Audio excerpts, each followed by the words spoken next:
हरे कृष्णा। भगवद गीता अध्याय 5 श्लोक नंबर 13। सर्वकर्माणि मनसा सन्न्यस्यास्ते सुखं वशे नवद्वारे पुरे देहि नैव कुर्वन्न कारयन्। सर्वकर्माणि मनसा सन्न्यस्यास्ते सुखं वशे नवद्वारे पुरे देहि नैव कुर्वन्न कारयन्। अनुवाद और तात्पर्य शिल प्रभुपाद के द्वारा। शिल प्रभुपाद की जय। अनुवाद। जब देहधारी जीवात्मा अपनी प्रकृति को वश में कर लेता है और मन से समस्त कर्मों का परित्याग कर देता है, तब वो 9 द्वारों वाले नगर में बिना कुछ किए कराए सुखपूर्वक रहता है।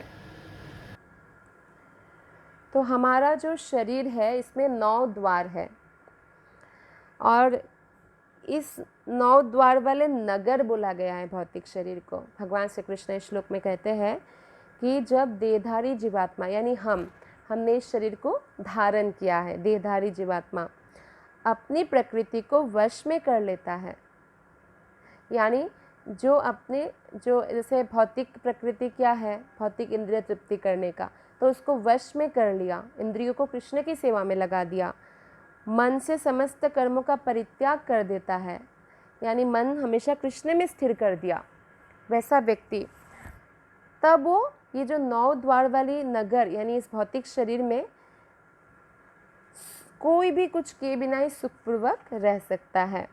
तो इसमें 9 द्वार क्या क्या है? 2 आँखें हैं, 2 द्वार हो गया। 2 नथुने हैं, नाक के जो होल है, 4 हो गया। 2 कान हैं, 6 हो गया। एक मुंह में भी है हमारा, है ना, द्वार, 7 हो गया। और 8वां और 9वां है मलद्वार मूत्र द्वार यानी गुदा और उपस्थ। तो ये 9 द्वार है। देहधारी जीवात्मा 9 द्वारों वाले नगर में वास करता है। शरीर अथवा नगर रूपी शरीर के कार्य प्राकृतिक गुणों द्वारा स्वतः संपन्न होते हैं।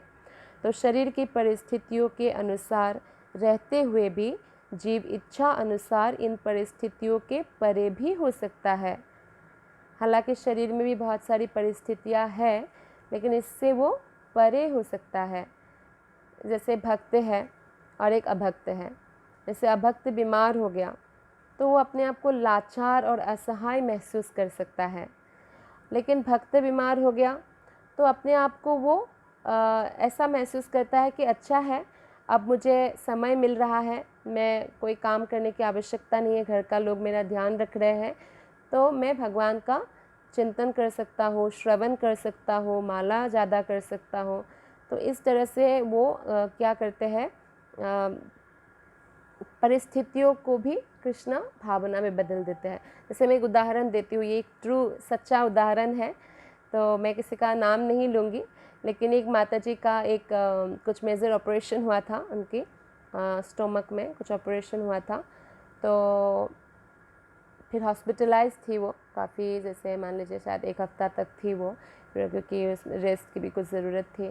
तो मैंने उनको कॉल किया और मैंने बोला कि मुझे सुनकर बहुत दुख हुआ कि आपको ऐसा ऑपरेशन करना पड़ा आपका, तो आपको बहुत कष्ट हो रहा होगा। तो माताजी भक्त हैं, तो मुझे उत्तर देती है कि नहीं माताजी, मैं तो बहुत आनंद में हूँ। मैंने बोला अच्छा कैसे? तो बोलती है कि जब मैं घर में होती हूँ तो घर के सभी लोगों का डिमांड पूर्ति करते करते मुझे 16 माला भी बड़ी मुश्किल से पूरा होता है, और यहाँ पे तो मैं 50-50 माला कर रही हूँ। मतलब मैं दिन भर जो है सो के माला करती रहती हूँ। तो मुझे बहुत आनंद आ रहा है कि मुझे अच्छे से ध्यानपूर्वक माला करने के लिए समय मिल रहा है। तो आपने देखा कि वही जो एक अभक्त कि मेरे साथ अनहोनी हो गया, ऐसा कैसे हो गया, सब भगवान का दोष है, या ऐसे ऐसे करेंगे, लेकिन एक भक्त जो है उसी सिचुएशन को भगवान की कृपा समझा। तो ये डिफरेंस है भावना में। तो ये सारा खेल जो है भावना का है। अगर हमने भावना को कृष्ण भावना कर दिया ना, हमारा लाइफ एकदम सुंदर हो जाएगा, ब्यूटीफुल ब्लिसफुल लाइफ। तो हमें भावना के ऊपर एक्चुअली काम करना है, हमारे मन के ऊपर। एवरीथिंग इज़ इन माइंड बोलते हैं ना, तो सब कुछ मन में है। कोई हमारे दुख का कारण नहीं है, एक्चुअली दुख का कारण जो है हम स्वयं हैं। जैसे कि श्रीमद् भागवतम में कहा गया है कि एक श्लोक आता है 11th कैंटो में, नायम जनो में सुख दुख हेतु ना देवतात्मा ग्रह कर्म काला मनः परं कारणं मामनन्ति संसार चक्रम परिवर्तनद्या। नायम जनों में सुख दुख है, तो मतलब मेरा जो सुख दुख का कारण वो कोई मनुष्य या कोई व्यक्ति नहीं है, ना कोई देवता है, ना कोई ग्रह नक्षत्र है। लोग बोलते हैं ना ग्रह नक्षत्र का दोष है, बोलते ना कोई कर्म काल, किसी का भी दोष नहीं है। मनः परम कारण मामनन्ति, मन ही परम कारण है और यही हमें इस संसार में बंधन में डाल के रखते हैं। तो हमारा अगर किसी पर काम करना है, वो किस पर करना है, मन के ऊपर। हमें ही मन को जो है ट्रेनिंग देना पड़ेगा, प्रैक्टिस कर करके। कभी कभी फेल भी हो जाएंगे तो कोई बात नहीं, फिर भी हम प्रयास करते रहेंगे। और मन का उद्धार करने वाला कौन है? महामंत्र, मंत्रायते इति मंत्र। हरे कृष्ण कृष्ण कृष्ण हरे हरे, हरे राम राम राम हरे हरे। तो ये मंत्र हमारे मन का उद्धार कर सकते हैं। तब हम इस 9 द्वार वाला जो नगर है शरीर में भी सुखपूर्वक रह सकते हैं। अपनी परा प्रकृति को विस्मृति कर दिया हम लोगों ने। परा प्रकृति जो आध्यात्मिक प्रकृति है, हम भूल गए कि हम आत्मा हैं, आध्यात्मिक हैं हम लोग। तो इसी के कारण जो है हमें इतना दुख झेलना पड़ रहा है, क्योंकि हम अपने आप को शरीर समझ रहे हैं और हम हर क्षण ये भी सोचते हैं कि एक दिन हम मर जाएंगे, लेकिन आत्मा कभी भी मरते नहीं है, इसलिए हमें मरने का भय भी सताते रहते हैं। कृष्ण भावनामृत के द्वारा वो अपनी वास्तविक स्थिति को पुनः प्राप्त कर सकता है। हम लोग अगर कृष्ण भक्ति में रहेंगे तो हम फिर से समझ जाएंगे कि हम आत्मा हैं, हमें कृष्ण की सेवा क्यों करनी है और कृष्ण की सेवा से हम किस प्रकार खुश हो सकते हैं, रह सकते हैं खुशी खुशी इस 9 द्वार वाले घर में भी। अतः जो ही कोई कृष्ण भावनामृत को प्राप्त होता है, तुरंत ही वो शारीरिक कार्यों से सर्वथा विलग हो जाता है। ऐसे संयमित जीवन जिसमें उसकी कार्यप्रणाली में परिवर्तन आ जाता है, वो 9 द्वार वाले नगर में सुखपूर्वक निवास करता है। तब वो इंद्रिय तृप्ति के लिए कार्य नहीं करता। जब वो समझ जाता है मैं आत्मा हूँ, कौन नहीं मरेगा इस दुनिया में, राइट? तो फिर भी लोग जो है कितना युद्ध करते रहते हैं, ये पाना है वो पाना है। लेकिन जो समझ जाता है कि हम मैं आत्मा हूँ और आत्मा कभी भी नहीं मरता, इसके बाद भी मेरा लाइफ है, तो वो आत्मा की उन्नति के लिए कार्य करेगा। तो यहाँ पे श्लोक है, इसमें बताया जाता है कि तो ये स्वतः चतुरुपनिषद से है, 3.18 है। नवद्वारे पुरे देहि हंसुलीलायते बहि वशि सर्वस्य लोकस्य स्थावरस्य चरस्य च। जीव के शरीर के भीतर वास करने वाले भगवान ब्रह्मांड के समस्त जीवों के नियंता है। यह शरीर 9 द्वार से युक्त है। बद्धावस्था में जीव अपने आप को शरीर मानता है, किंतु जब वो अपनी पहचान अपने अंतर के भगवान से करता है तो वो शरीर में रहते हुए भी भगवान की भांति मुक्त हो जाता है।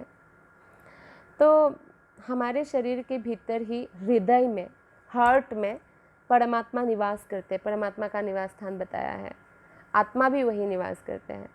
तो परमात्मा यानी कृष्ण सबके हृदय में निवास करने वाले हैं।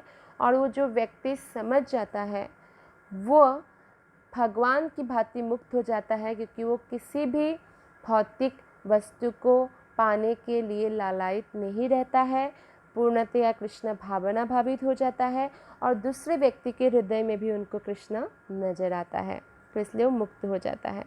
अतः कृष्ण भावना भावित व्यक्ति शरीर के बाह्य तथा आंतरिक दोनों कर्मों से मुक्त रहता है। तो अब हम श्लोक नंबर 14 पढ़ेंगे। न कर्तृत्वं न कर्माणि लोकस्य सृजति प्रभुः न कर्मफल संयोगं स्वभावस्तु प्रवर्तते न कर्तृत्वं न कर्माणि लोकस्य सृजति प्रभुः न कर्मफलसंयोगं स्वभावस्तु प्रवर्तते। अनुवाद और तात्पर्य श्रील प्रभुपाद के द्वारा। श्रील प्रभुपाद की जय। इस श्लोक का अनुवाद है कि शरीर रूपी नगर का स्वामी देहधारी जीवात्मा ना तो कर्म का सृजन करता है, ना लोगों को कर्म करने के लिए प्रेरित करता है, ना ही कर्मफल की रचना करता है। ये सब तो प्रकृति के गुणों द्वारा ही किया जाता है।